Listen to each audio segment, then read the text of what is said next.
Welcome back to Vuln Vibes.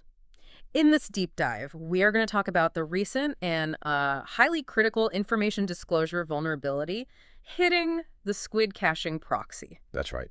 For those running network gateway and reverse proxy services, we are really staring down the barrel of CVE-2025-62168. And this is an immediate, pretty seismic event for your perimeter defense strategy. It truly is. Anytime a zero-day drops on core infrastructure, components like Squid, which is often sitting right there at layer 7, mediating traffic to really high-value internal applications, well, the mandate shifts instantly. It's emergency response time. Right. This isn't just some minor config flaw. This is a systemic, critical information disclosure bug. We're talking patching or immediate mitigation across really any enterprise environment using Squid. Forward or reverse proxy functions. Okay, let's unpack that CVSS 10.0 rating right away. I mean, maximum severity suggests catastrophic impact, unauthenticated access, maybe remote execution. But this is information disclosure. So walk us through the specific technical mechanism. How does info disclosure get the absolute maximum severity score? Well, the rating is absolutely justified here, mainly because the attack requires virtually zero effort from the attacker. Okay. And it yields maximum return. The flaw itself is rooted in a fundamental error handling failure, specifically the Squid caching proxy. It failed to properly redact sensitive payload data during its error response generation process. Redaction failure. That's one of those phrases that just haunts every security professional, doesn't it? It's such a classic case of like debug residue becoming a high-value attack vector. Precisely. In certain error scenarios, data that should have stayed strictly internal, debug data maybe meant for an admin. Right. It was inadvertently included in the HTTP error response sent back to the client. And what was leaking?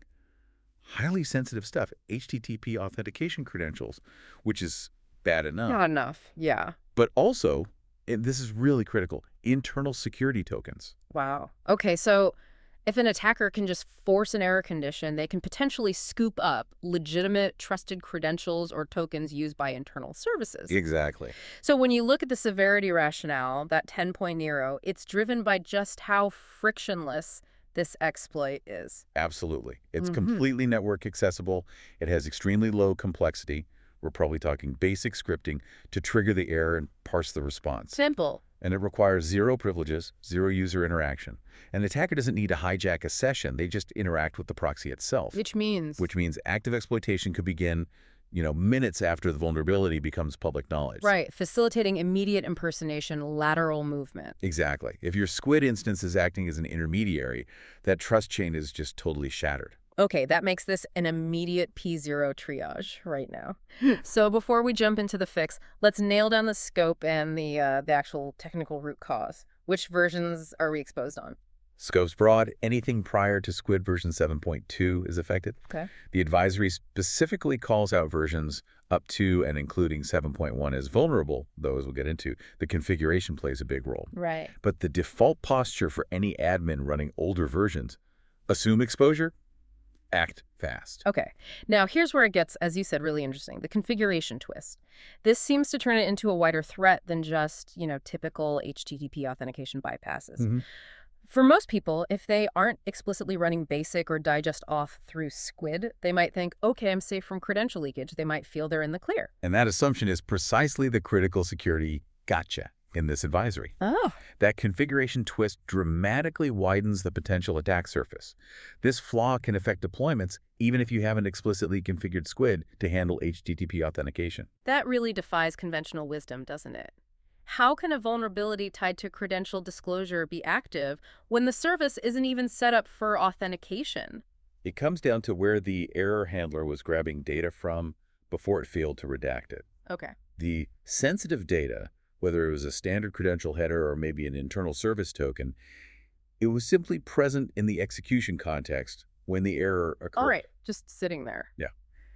And the technical root cause is tied explicitly to the debug information that Squid includes in administrative mail tow links. Mail tow links? Yeah, the ones embedded within custom error pages. Ah, okay, so it's not leaking directly into the response body itself, but via metadata embedded in that link, which the flaw failed to sanitize. Correct. The data gets improperly serialized into that link structure during the debug capture process, the one intended for administrative reporting. I see. This debug residue was supposed to contain harmless metadata but, due to the redaction failure, it included the sensitive payloads instead. And is there a specific setting involved? Yes. The specific configuration directive acting as the fuse here is emailer data. Emailer data, okay. When that setting is active, you are effectively enabling the mechanism that fails to redact the sensitive information. Wow, that dramatically elevates the risk profile of what really looks like a benign logging or reporting directive. How can one simple debug setting enable a CVSS 10.0 leak of critical internal tokens? It really highlights the danger, doesn't it? The danger of maybe deep-seated trust in default debug mechanisms. Yeah, it's a perfect illustration of how these internal code paths, the ones designed for logging and convenience, like gathering debug info for an admin, can entirely undermine network-level security controls. Precisely. So, given that we've just established the exposure footprint is much wider than maybe anyone assumed, let's switch gears immediately. What do security teams need to be doing right now? We need a rapid detection method and a firefighting fix. Okay. For immediate triage, step one is detection. You need to know if you have the dangerous configuration active. So run a quick config check. The simplest command line test is squid-hk parse 2-in-1 grep emailer data. Okay, squid-hk parse pipe to grep for emailer data. Exactly. Run this across all your Squid instances immediately. It'll tell you straight up if that directive is active and potentially leaking data. And for those who fail that check, which I suspect might be a lot of people who haven't audited this specific debug flag, what's the instant critical fix? How do we stem the bleeding? The short-term mitigation, your emergency kill switch, is a configuration change. You must immediately add emailer data off to your squid.conf file. Emailer data off? Yes. Add that line, restart the service. This disables the mechanism that captures and includes that debug info in the error pages. Got it. It effectively prevents the flaw from using that data exposure path, and this needs doing before you even start scheduling the full version upgrade. Right. Setting that flag to off buys you time. But we always prefer full remediation over configuration band-aids, obviously. So what's the vendor-recommended long-term solution, the full remediation roadmap? The official, non-negotiable long-term fix is upgrading your infrastructure to Squid 7.2. 7.2. Okay. That version contains the permanent fix. It addresses the underlying redaction failure in the error handler logic. Now, but upgrades aren't always instant, right? Exactly. If environmental constraints make an immediate full version jump difficult, vendors have also provided details on the specific patch or commit required. Okay. So this allows you to apply the targeted fix to older, supported codebases if needed. But really, upgrading to 7.2 should remain the final target state for compliance. Okay. Thinking about the urgency for seasoned security pros listening, if they're running Squid in a really high-value perimeter position, like, say, a reverse proxy for API gateways or maybe a core load balancer, how does this threat of internal token leakage elevate the priority? Oh, the urgency is absolute in that context. If Squid is handling high-value traffic, anything touching internal service-to-service communication, credentials, API tokens, this is a full-blown emergency. Right. The action mandate really involved two parts, and the second part is often forgotten. Security teams must choose. 1, upgrade to 7.2 or apply the patch, or 2, immediately implement the config fix that emailer data off and conduct a thorough, targeted audit of logs and network telemetry. Why the strong emphasis on the log audit specifically? Because if this vulnerability was active on your network, especially given the low complexity and low barrier to entry, you must assume compromise or data leakage occurred before you applied the fix. Makes sense. You need to scrutinize any logs tied to Squid error responses, look for anomalous network activity, basically hunt for evidence of exposed credentials or tokens. Because a successful exploit means? It means an attacker has achieved persistent access through stolen credentials or tokens. Simply patching the hole won't kick them out. That post-incident investigative step is paramount for maintaining system integrity going forward. That's a crucial point. It shifts the effort from just simple patching to active compromise investigation. So, summarizing here, what does this all mean for your overall security posture?